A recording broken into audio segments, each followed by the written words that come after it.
실제로 어제 유족이 내놓은 노태우 전 대통령의 유언이라고 할까요? 그 내용에도 과오는 용서해달라 이런 내용이 담겼더라고요. 그렇습니다. 바로 그 대목인데요. 예. 이제 아마 결국 이제 12.12 군사 반란과 관련된 문제 그리고 5.18 민주화운동에 대한 유혈진압 문제 이 두 부분이 이제 결국 과에 해당되는 부분인데 방점, 강조하는 지점이 어느 정도의 차이는 있을 수 있습니다만은 송영길 대표와 이준석 대표 얘기가 사실은 합쳐보면 다 그 궤를 같이 하는 대목이에요. 그렇죠? 그러니까 그런 12.12, 5.17, 5.18 이 문제에 대해서는 비판받아야 되지만은 그런 추징금 납부한 문제 이게 2013년도에 2,600억을 납부한 얘기를 하는 거고요. 그 다음에 이 가족들과 심지어는 재산 소송까지 해가면서 이 납부를 했거든요. 그런 문제라든가 또 동생과 아마 그렇습니다. 차명 재산 뭐 이렇게 돼 있었던 모양이에요. 예. 그래서 광주 민주화운동 관련해서 아들인 노지현 씨를 통해서 광주를 직접 방문하고 사과하고 또 유족 대표들도 직접 만나고 하는 이런 부분들은 인정해줘야 되는 것이 아니냐. 요 연장선상에서 나의 과오는 용서해다오. 이런 식의 그 유언을 아마 유족들이 전한 것이 아닌가 생각이 됩니다. 전두환 전 대통령은 5.18 광주민주화운동 유혈진압과 관련해서 아직도 책임이 없다 사과하지 않고 있는데 어쨌든 직접 표현은 안 했습니다만 노태우 전 대통령은 마지막 말을 통해서도 자신의 과오에 대해서 깊은 용서를 바란다라고 이야기를 했습니다. 그 안에 그 5.18 광주민주화운동 유혈진압에 대한 책임 이 부분도 들어가 있지 않겠느냐라고 많은 사람들이 생각할 것 같은데요. 여당의 대선 후보 이재명 후보도 SNS를 통해서 고인을 추모했습니다. 이재명 민주당 대선 후보는 어떤 글을 올렸는지 한번 보겠습니다. 우리 현대사의 빛과 그늘을 함께 남겼습니다. 고인의 자녀가 노재원 변호사가 5.18 영령께 여러 차례 사과하고 참배한 것은 평가받을 일입니다.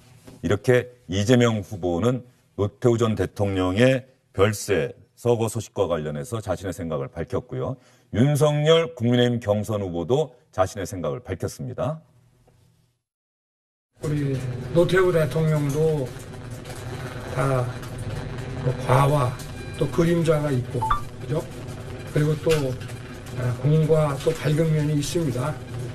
그거는 뭐 역사적으로도 이미 평가가 다 나 있고, 지금 이분이 오랜 병마 끝에 작고를 하셨기 때문에 애도 기간이라고 할 수 있는데, 이때는 가급적이면은 그런 역사적 평가보다도 좀 국가를 위해서 애쓰신 부분만 좀 우리가 좀 생각을 하면서 이렇게 보내드리는 게 바람직하지 않겠나.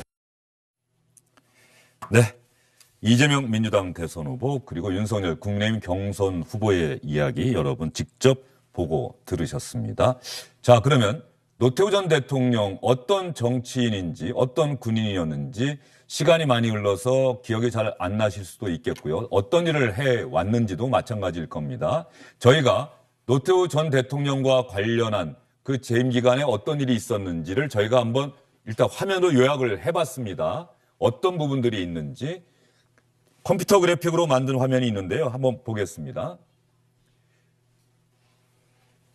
자, 취임사 이건 사진이고요. 저희가 여러분께 보여드리려고 하는 것은 그 컴퓨터 그래픽 화면인데요. 이건 좀 잠시 후에 사진을 제가 설명을 해드리겠고요. 컴퓨터 그래픽을 통해서 노태우 전 대통령 때 어떤 일이 있었는지 먼저 어떤 일이 있었는지를 먼저 여러분께 보여드리겠습니다. 여러분도 한번 생각 잘해 주시기 바랍니다. 기억이 나시는지. 대통령 직선제 수용해서 대통령 직선제를 부활시켰다. 그리고 그 직선제, 부활된 직선제를 통해서 당선된 첫 대통령이 됐다. 북방 외교, 남북 동시 유엔 가입, 남북 기본 합의서 체결, 분당 일산 등 일기 신도시 건설, 범죄와의 전쟁. 우리 부대변인께서는 저희가 5개 정도를 요약을 했는데 말이죠. 저 가운데 노태우 전 대통령 정말 잘했다. 지금도 내가 기억에 분명히 남아있다라고 하는 것은 어떤 부분입니까? 일단 북방 외교하고 남북 동시 유엔 가입이라고 할 수 있겠죠. 그러니까 여기에는 없지만 이제 가장 인상적인 거는 이제 88 올림픽이었고요. 88 올림픽 때 개회사한 거. 이때 그 우리나라에서 그런 큰 행사가 있다는 것 자체가 그 당시에는 굉장히 인상적인. 그게 또 노태우 정부 때. 네, 어쨌든 88 올림픽. 원래 주체는 전두환 정부 때 했던 거고요. 그렇지만요. 네. 그래서 개회사를 하면서 이렇게 공을 또 가져가는구나 이제 그런 기억도 나는데요. 지금 보면 그 지금 남북 교류 협력을 하거나 아니면 우리나라가 이렇게 정말 세계 속의 국가가 된 게 너무 노태우 대통령이 88년도에 이제 어떻게 보면 77 선언부터 시작이 된 것 같습니다. 그래서 북방 외교를 천명을 하면서 이제 그 중국과 아니 이제 소련과 90년에 수교를 했고 처음 이제 또 고르바초프도 우리가 만났죠. 네. 92년에 또 중국과 수교도 했고요. 그러니까 이제 그때 당시는 굉장히 그걸로 인해서 북한과의 관계가 좀 안 좋아졌죠. 이제 동구권이 무너지면서 그 냉전의 그 어떤 한반도 국제 정체를 참 잘 활용을 했다. 그래서 우리 외교의 지평을 넓힌 게 있고요. 그다음에 지금 그 남북 교류 협력과 관련된 법제화들이 이제 진행이 됐거든요. 예. 그리고 유엔 동시 가입이랄지 그리고 특히 우리 남북이 정말 그 어떤 장관급 회담을 통해서 91년에 남북 기본 합의서를 만들었다는 거. 그런 건 굉장히 큰 의의가 있는 거고요. 아마 노태우 대통령 회고록이 2권인데 네. 그중에 한 권을 다 그런 어떤 북방 외교, 남북 교류 이런 것들에 할애했던 굉장히 우리도 그렇게 기억을 하지만 노태우 대통령도 당신의 굉장히 업적이라고 아마 평가하는 부분인 것 같습니다. 이게 아마 사람들마다 생각과 평가는 다 다를 수 있겠습니다만 대통령 직선제 이후에 대통령들 어떠한 성과를 내느냐, 어떠한 업적을 남겼느냐라고 했을 때 의외로 국민에게 가장 인기가 없었던 노태우 전 대통령이 의외로 가장 많은 성과를 남겼다라고 하는 이야기를 저도 주변에서 많이 들었어요. 그런 것 같습니다. 우리 김혜훈 대변인께서 설명 잘 네. 해주셨고 직선제를 수용함으로써 제도적인 민주주의에 대한 절차를 어느 정도 확립했다고 볼 수가 있습니다.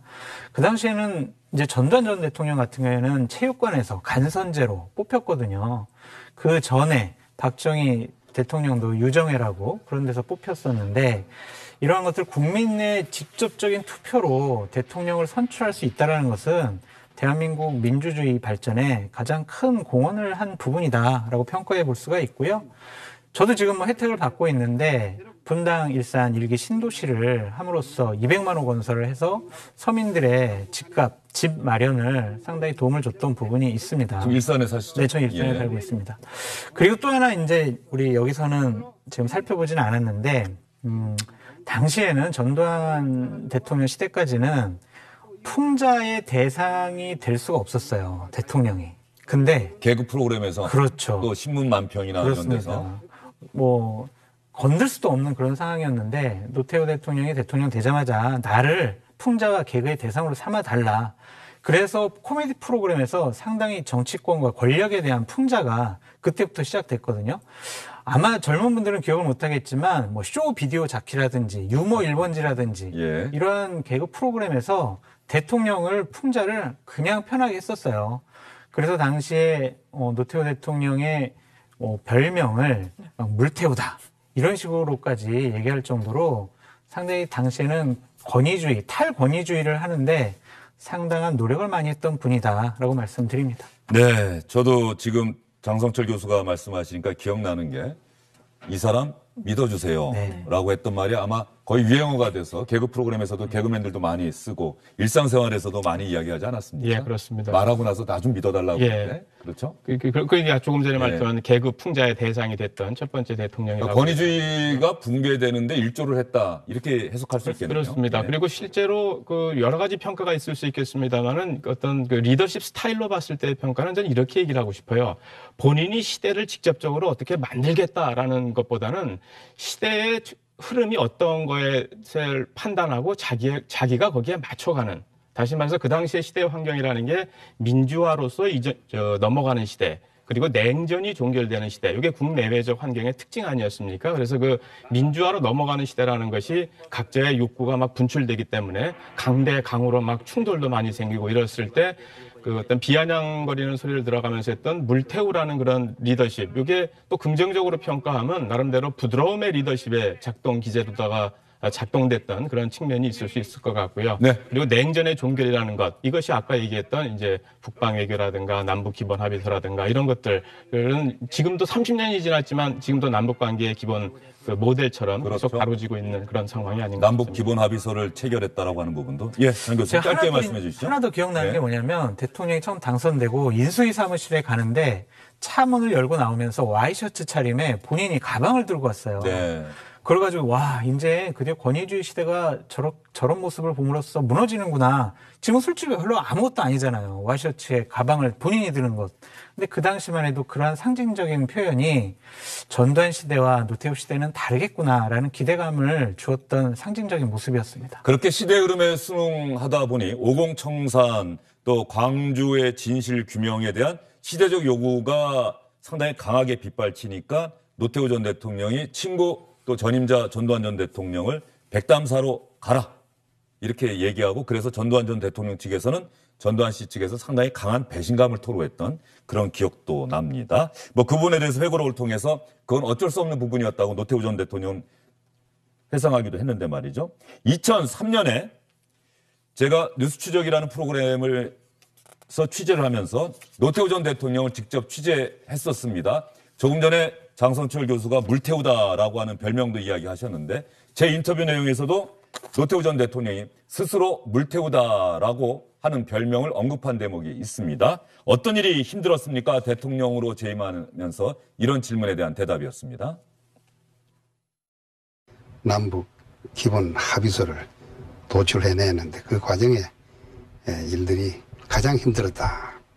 이제 민주화가 한꺼번에 이룩되는 그 과정에서 노사분규를 해결하는 일들이 참으로 어려웠다.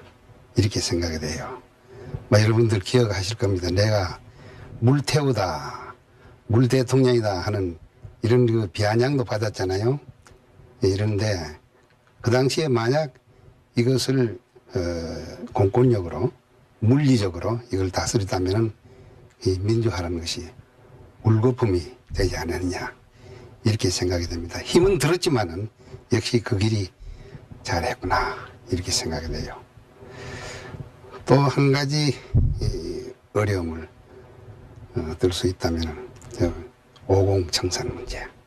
역시 한 역사를 내 책임하에서 청산한다 하는 것이 쉽지 않는 어려운 문제다 이렇게 생각합니다. 역사를 소중히 여겼으면 좋겠다. 흔히들 사람들은 시시비비를 비판하기가 일쑤인데 비만 이렇게 눈더미처럼 이렇게 커져가고 이룩한 그 시에 대해서는 너무 인색한 그 시지 우리나라의 풍조가 아니냐 이렇게 생각을 합니다. 내 자신이나 내 앞선 사람이나 또 뒤에 나를 잇는 사람이나 다 이 앞선 사람들이 이룩한 역사적인 그 사실에 대해서 비의 시각으로만 보지 말고 이룩한 그 바탕을 이룩한 시의 시각도 균형 있게 가졌으면 좋겠다. 예, 여러분 잘 들으셨습니까? 아마 시 할 때 좀 옳은 것, 시 부분도 좀 기억을 잘 좀 해달라. 본인에게 쏟아지고 있는 5.18 광주 민주화운동 유혈 진압에 대한 책임, 군사 반란에 가담하는 행위 등에 대해서 역사적 책임이 있다는 비판의 목소리를 상당히 의식하고 있었던 것으로 생각이 되는데요. 저 당시가 2003년입니다. 지금으로부터 18년 전인데 저 때도 이미 자신의 건강이 좋지 않다라고 저한테 이야기를 했던 기억이 납니다. 그 다음 인터뷰 내용도 여러분과 함께 들어보도록 하겠습니다. 그 다음에 인터뷰 내용입니다. 현 정권의 정치 현안에 대해서 특별히 의견을 개진하지 않는 이유가 무엇이냐. 제가 이렇게 이야기를 시작을 했는데 이 인터뷰 잘 듣다 보시면 건강이 좋지 않습니다라고 2003년에 이미 얘기하는 대목을 여러분 확인하실 수 있습니다. 역사에서 한 걸음 물러나는 이런 입장에서 지나가는 것을 쭉 바라보면서 앞으로의 일들에 대해서 소위 내가 이룩한 일들에 대해서 또 내가 겪은 경험에 대해서 무언가 이렇게 앞으로 나아가는 이 사람들에게 참고가 될 수 있는 발판이 될 수 있는 이런 일이 있으면 이바지 해주는 것이 옳다고 보고 정치 현안 문제에 대해서 이렇게 나서는 것은 그리 바람직스럽지 못하다 이렇게 생각을 합니다. 매우 안타깝습니다. 그 대통령 문화를 잘 이렇게 형성하고자 하는 욕심은 왜 없겠습니까? 그러나 그것이 대통령을 지낸 사람 당사자가 이 문화를 만들기란 매우 힘든 일입니다. 사람들이 과거를 시인하는 것보다도 긍정하는 것보다도 부정하는 이런 경향이 대단히 많은 이런 사회에 있어서는 대통령 문화를 올바르게 이렇게 형성하기가 매우 힘들다 이렇게 생각합니다. 그러나 역시 이제 우리 국민들은 현명한 국민들이기 때문에 다소 이제 역사가 흐르게 되면은 이제 올바르게 이제 판단을 하고 평가를 할 이런 때가 오리라고 봅니다. 그때를 기다리는 수밖에 없지 않느냐. 그 문제에 대해서는 그 당시에 사건 당시에나 또 그 이후에 이제 대학 국민들에게 한 이야기도 있습니다. 한 시대를 우리가 청산하는 하나의 과정이다. 이렇게 생각을 하고 그 문제를 이제 와서 벌써 역사에 맡겨진 일이기 때문에 그걸 내 욕심이 이렇다 저렇다 이렇게 이야기를 하고 싶은 생각이 없습니다. 운동은 작년에 좀 몸에 고장이 생겨서 제대로 못하고 있습니다만은 사람을 이렇게 만나기도 하고 또 뭐 책들도 이것저것 보기도 하고 이렇게 해서 소일을 하고 있습니다. 우리 집 사람은 아직 그 테니스를 계속 아주 즐기고 있습니다. 오늘도 아마 테니스를 갈 텐데 나는 그것도 아직 좀 회복이 못됐기 때문에 같이 가지 못해서 좀 안타깝게 생각을 해요. 오공청산 5.18 광주 민주화운동에 대한 생각도 물어봤습니다만 한 시대를 청산하는 하나의 과정에 있다. 역사가 평가해주지 않겠느냐. 지금 내 욕심에 이런 얘기를 이렇다 저렇다 하고 싶은 생각은 없다. 저 당시에 저렇게 저에게 이야기했던 기억이 납니다.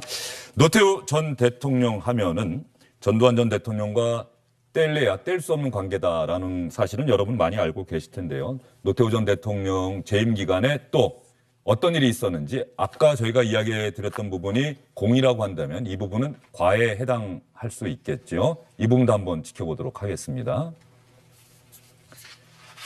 12.12 군사반란, 5.17 내란, 광주 민주화운동 유혈진압 개입, 3당 합당을 통해서 호남을 고립시켰다. 비자금 5천억 원 조성해서 징역 17년 확정됐고 추징금 2,600여 원을 선고받았는데 노태우 전 대통령은 완납을 했다. 장 교수에게 먼저 여쭤볼까요?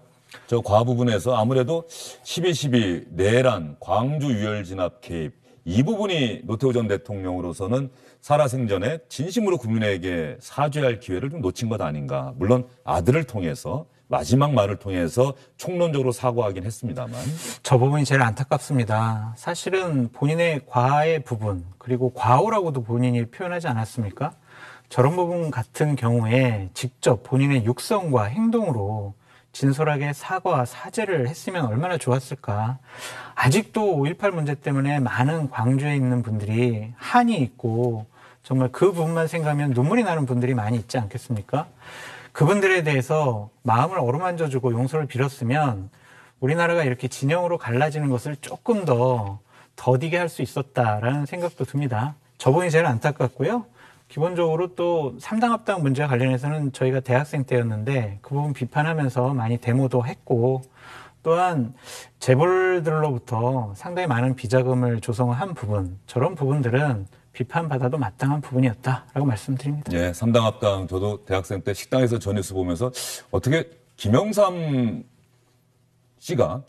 총재가 노태우 전 대통령 옆에 병풍처럼 서 있지? 이런 일이 있을 수 있나라고 대단히 의아했던 기억이 나는데 그게 정치권의 현실로 나타났던 부분이기도 하고요. 또 어떤 부분, 비자금 사건 아무래도 충격적이지 않았습니까? 그렇죠. 그러니까 뭔가 87년 이후는 뭔가 우리나라 정치나 이게 좀 달라질 거라고 생각을 했던 거죠. 물론 이제 노태우 그 당시 대통령이 뭐 전두환 정권의 뭐 이런 것들을 계승자긴 하지만 그래도 국민들이 저렇게 87년에 우리가 이렇게 싸워서 민주화를 이뤘는데 뭔가 좀 달라질 거라고 생각했는데 나중에 보니까 그 어떤 구태적인 정치나 이런 것들이 그대로 나와 있던 문제. 그래서 굉장히 충격을 좀 받았고요. 저는 진짜 3당 합당이 지금은 좀 사람들이 좀 잊혀졌는데 단지 정말 새 정당이 합당한 이게 아니라 정말 87년에 국민들이 만들어준 이 어떤 정치 지형을 근본적으로 바꿔버렸거든요. 그랬을 때 아마 노태우 대통령에 대한 그 실망이 좀 컸던 것 같습니다. 네. 뭔가 좀 다른 사람이라고 생각을 했는데 네. 결국은 어떤 정권을 유지하기 위해서 과거의 어떤 군사적인 그런 통치행위를 했었고요.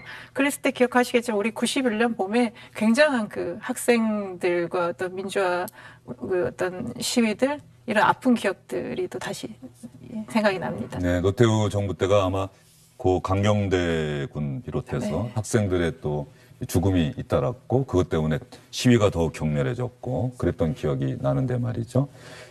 박문심 의원, 3당 합당의 역설이라고 해야 할까요?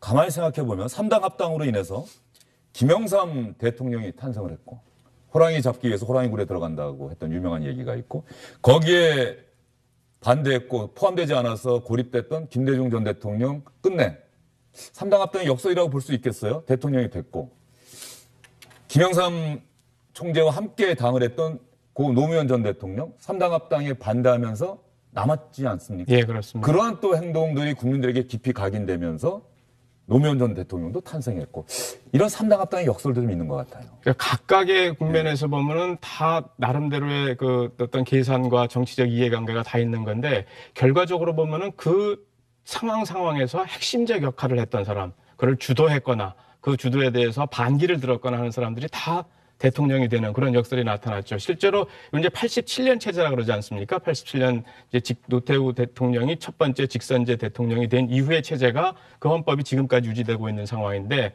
그때 87년 체제를 약간 좀 노골적으로 표현한 분들 중에서는 이런 분들이 많았어요. 5년 담임제. 이것은 네. 결국 일로 삼김이 5년씩 돌아가면서 먹자는 나누기 분배다. 정치 권력의 분배다. 이런 얘기를 많이 했었는데 그 부분이 일정 부분 실현도 됐고 또 그 김영삼 대통령이 얘기했던 호랑이 굴에 가야 호랑이를 잡는다 하는 말도 실현이 됐고 네. 3당 합당에 그 가장 적극적으로 반대했고 이른바 그 노무현 대통령을 당시 노무현 국회의원이죠. 스타로 만들었던 50 청문회 그리고 백담사에서 나와서 했던 마지막 그 50 청산 청문회 이때도 보면은 최고의 스타였던 노무현 의원이 다 결국 또 대통령이 됐고 네. 하나하나가 다 다른 것 같지만 다 한 뿌리에서 이렇게 연결돼서 나온 것 이런 것들을 보면은 참 역사라는 게 무 자르듯이 딱 잘라지는 것은 아니구나 하는 그런 생각도 들기도 합니다. 자, 여러분과 함께 3당 합당을 선언할 당시 그때는 정말로 충격적이었습니다.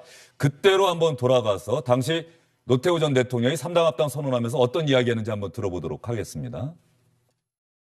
민주정의당과 통일민주당 그리고 신민주공화당은 민주발전과 국민 대화, 민족 통합이라는 시대적 과제 앞에 오로지 역사와 국민에 봉사한다는 일념으로 아무 조건 없이 정당법의 규정에 따라 새로운 정당으로 합당한다. 민주자유당이 그래서 탄생을 했는데 의석수가 217석 아마 대한민국 역사에서 가장 많은 의석을 차지했던 정당으로 지금도 기록되고 있는데요. 비자금 사건과 관련해서 이 사건이 불거진 이후에 1995년입니다.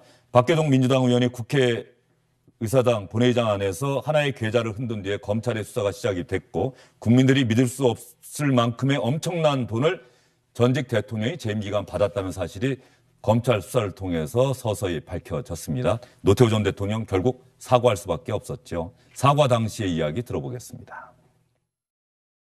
통치자금을 조성한 것도 비난받아 마땅할 터인데 이를 국가와 국민을 위해 유용하게 처리하지 못한 것은 더더욱 큰 잘못이었습니다.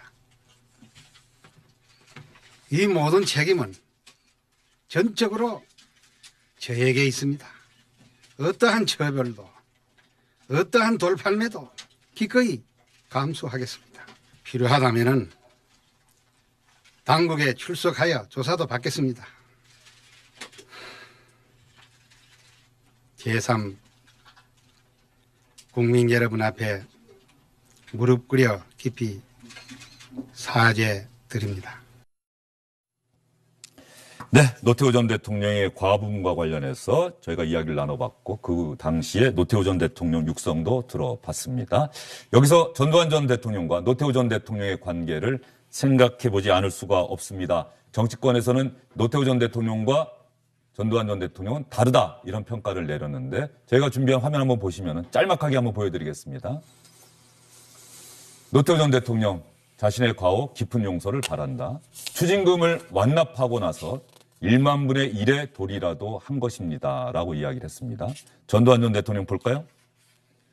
광주 유혈 진압 나는 책임 없다. 당시에도 지휘 계통이 분명히 있었는데 나는 지휘 계통에 있지 않았다. 추징금 언제 다 납부할 것이냐는 질문에 저 질문에도 저에게 답변했던 기억이 납니다. 마당에 혹시 금고를 파묻어 놓고 거기에 현금으로 보관하고 있는 것 아니냐는 질문을 제가 2003년에 했었는데 그때 와서 파보셔. 나는 돈 없어. 라고 얘기했던 기억이 났고 지금도 966억 원의 추징금을 납부하지 않은 상황입니다. 자, 이렇게 좀 다르다라고 하는 부분 여러분께 보여드렸는데요. 예전에 대한뉴스 격동의 1987년 6월 그때로 돌아가 보도록 하겠습니다. 6월 말에 노태우 전 대통령이 당시 민정당 대표였죠. 국민들이 호언철폐, 독재타도, 대통령 직선제를 요구했습니다. 노태우 당시 민정당 대표가 6월 29일에 직선제 요구를 수용하겠습니다라고 선언했을 당시에 아마도 대한뉴스 화면 같은데요. 여러분 한번 잘 지켜봐 주시죠. 노태우 대표 의원은 이날 대통령 직선제 개원 이외에 김대중 씨의 사면 복권과 정치 관련 구속자의 대폭 석방, 기본 인권 보장 제도의 확립, 언론 기본법의 전면 재검토, 사회각 분야의 자치와 자율 확대, 과감한 사회 정화 조처 등 8개 항에 걸친 폭넓은 개선책을 발표했습니다. 다음날 노태우 대표 의원은 전두환 대통령을 예방 정식으로 시국 수습책을 건의했습니다. 이어 7월 1일 전두환 대통령은 시국 수습에 관한 특별 담화에서 노 대표의 건의를 전폭적으로 수용한다고 밝혔습니다. 이에 본인은 노태우 민정당 대표의원이 건의한 내용을 전폭적으로 수용해서 획기적인 민주발전 국민화합 조치를 취하기로 결심하였습니다. 자, 저 당시 6.29 선언이 전두환 전 대통령이 제안한 것이다. 노태우 전 대통령 측에서는 아니다. 우리가 결단한 것이다. 이렇게 서로 의견이 달랐던 기억도 납니다만 지금부터는 노태우 전 대통령과 전두환 전 대통령이 다르다라고 하는 평가를 받고 있는 그 부분과 관련한 저희가 과거의 발언들을 찾아봤습니다. 먼저 1997년 12월 21일 구속돼 있다가 김영삼 당시 대통령이 김대중 대통령 당선인을 만나서 사면복권 건의를 받고 결단을 합니다. 성탄절 앞서서 나흘 전에 이때 석방돼 나오면서 노태우 전 대통령이 어떤 메시지를 남겼는지 한번 보도록 하겠습니다. 노태우 전 대통령이 당시에 했던 국민들에게 송구하다고 이야기하는 그 내용 여러분과 함께 확인해 보도록 하겠습니다.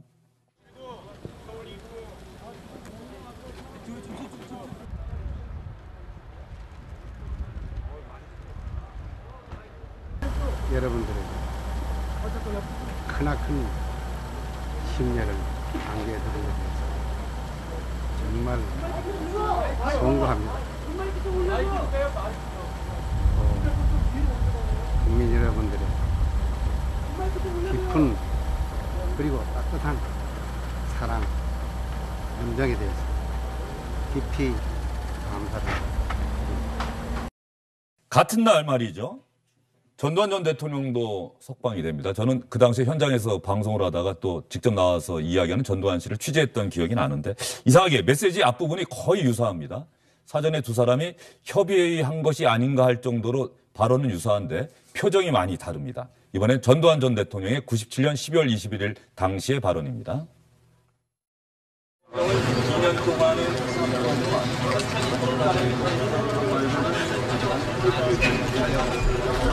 수고하십니다. 말씀해 주시죠. 몇 년까지 오셔서 그동안 본인과 본인 일행 문제로 국민 여러분들에게 오랫동안 너무 심려를 끼쳐드려서 정말 죄송스럽게 생각합니다. 그리고 지난 2년 동안 국민들이 끊임없이 격려를 해주시고 사랑을 해주신 데 대해서 오늘 이 자리를 빌어서 진심으로 감사를 드리고 있습니다. 질문하고 교도소 생활에 대해서 한 말씀 해주십시오. 교도소 생활이라는 게 여러분들은 교도소 가지 마시오. 그러고만 내가 얘기하고 싶습니다. 앞으로 일정에 대해서 한 말씀 해주십시오. 일정도 이제 나가시고 가족들하고 상의를 해서 하려고 합니다. 기여하시는 바가 뭐라고 생각하십니까? 자, 사진에서 내년 생활 어떠실까요? 전두환 씨는 이제 또 5.18 광주민주화운동 당시에 기총사격, 헬기 사격이 있었느냐를 놓고서 현재 재판을 받고 있죠. 피고인으로서. 전두환 씨 측에서는 건강 상태, 정신이 온전치 못하다 지금 이렇게 이야기를 하고 있는데 박무시면 노태우 전 대통령 별세 서거 관련 이야기를 전두환 씨도 듣지 않았겠습니까? 예, 그렇습니다. 일단 뭐 언론을 통해서 예. 보도된 내용에 따르면은 지금 몸이 불편하기 때문에 거동이 불편해서 직접 참석하기는 어려울 것 같다 이렇게 얘기를 했고요.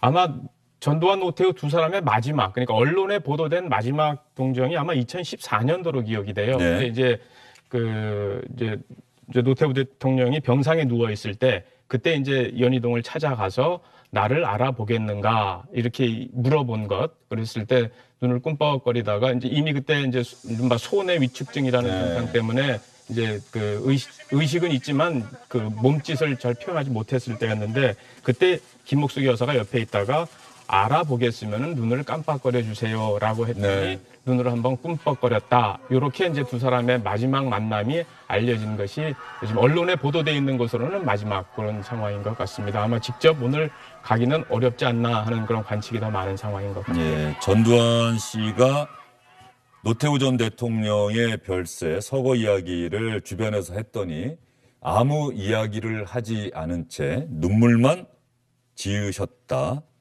조문은 거동이 불편해서 가고 싶어도 가지 못하는 상황이다라고 전두환 씨 측 관계자가 기자들의 질문에 답변을 했습니다. 아무 말 하지 않은 채 눈물만 지으셨다.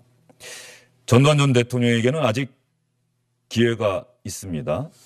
군사반란, 내란, 광주민주화운동 유혈 진압에 대한 책임을 인정하고 국민들에게 용서를 구할 기회가 남아 있는데 전두환 씨의 지금까지의 행동으로 봐서는 그럴 생각이 별로 없는 것 아닌가 이런 생각이 드는데 말이죠.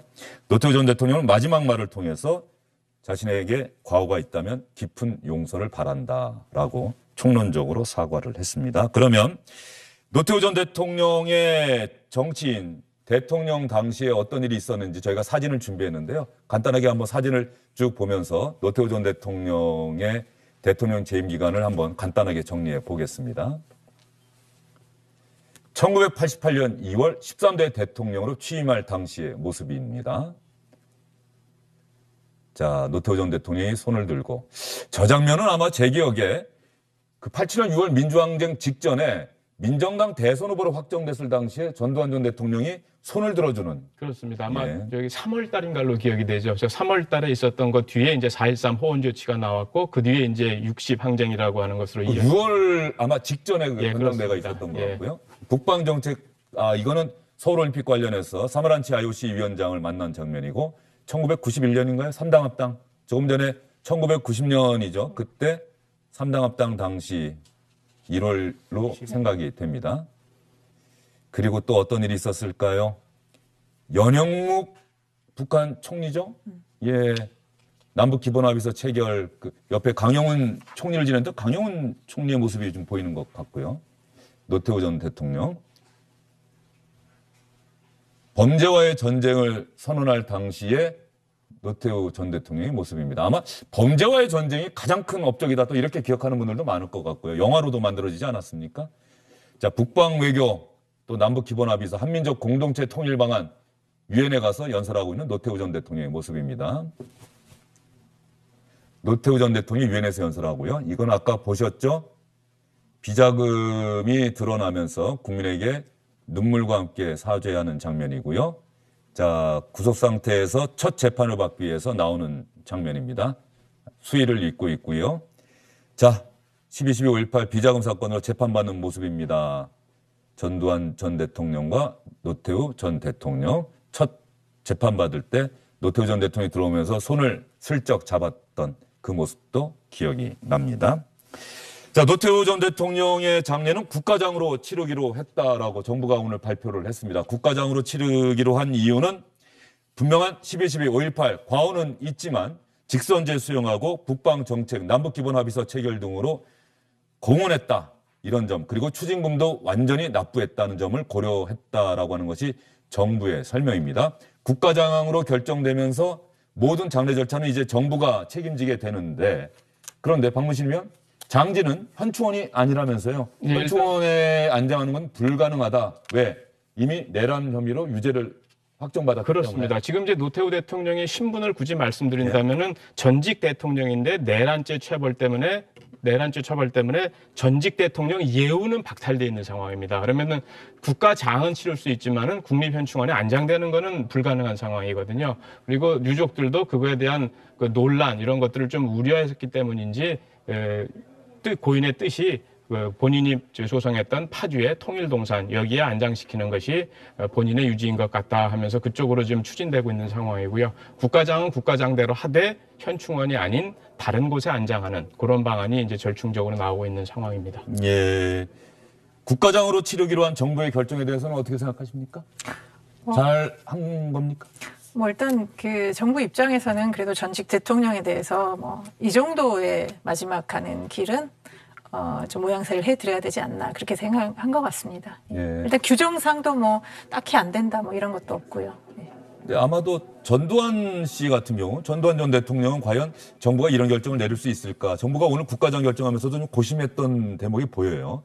그럴 것 같습니다. 그러니까 전두환 전 대통령 같은 경우엔 어쨌든 국민을 향해서 촛불이를 겨눴고 많은 국민들이 희생당하지 않았습니까?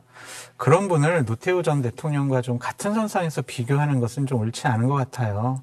그러니까 이 부분만큼은 또 다른 판단이 있을 것이다라고 생각해 봅니다. 예. 그런 측면에서 전두환 씨에게는 아직은 시간이 남아 있는데 과연 국민에게 진심으로 사죄하는 모습을 보일 수 있을지 그건 미지수입니다.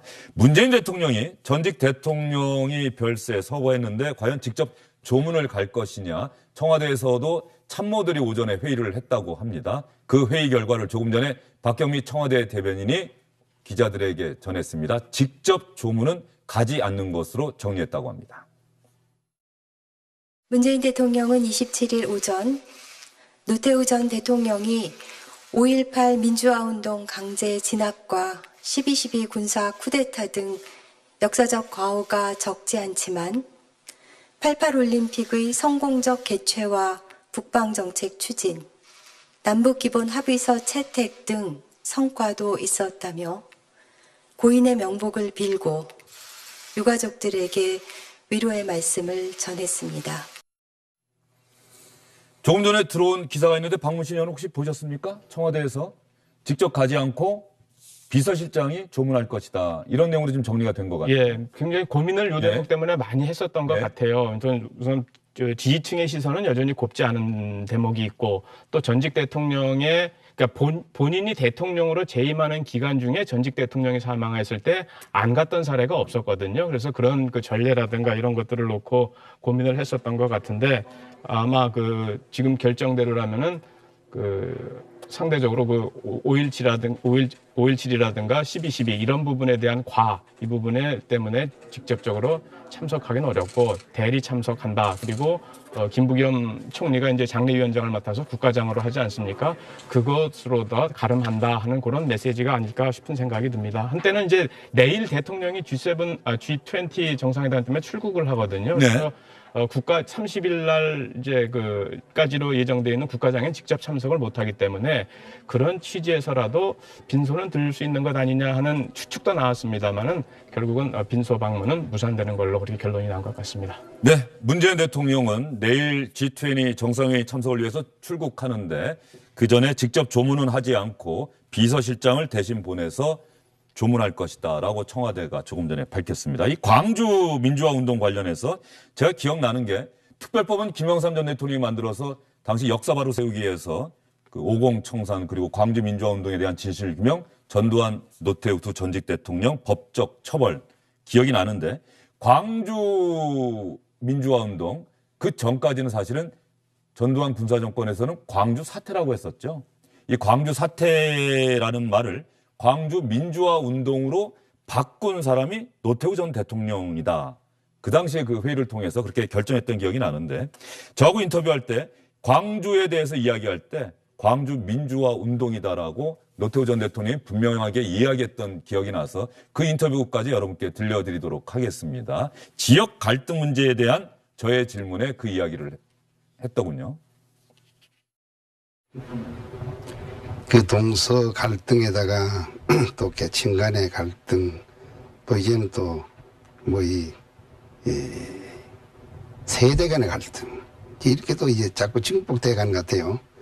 동서 간의 갈등은 조금 진정돼 나가는 이런 기미가 보이기는 합니다만은 역시 아직까지 큰 난제이면은 틀림이 없다고 봅니다.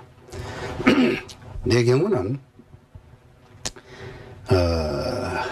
우리가 출범하기 전에 이제 80년대 초에 광주의 이제 민주화 운동도 큰 문제가 생겼고, 이래서 민주화합추진위원회라는 각계각층의 저명인사들로 이렇게 구성을 해가지고 이제 이런 갈등을 해소하고 화합을 이룩하는데 많은 노력을 이렇게 경주했다 이렇게 생각합니다.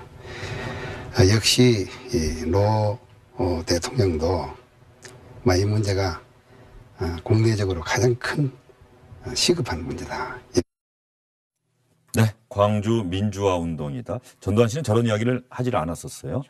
두 분은 짧게 한번 의견을 물어볼까요? 지금 노태우 전 대통령 또 별세 서거 어떻게 불러야 할 거냐?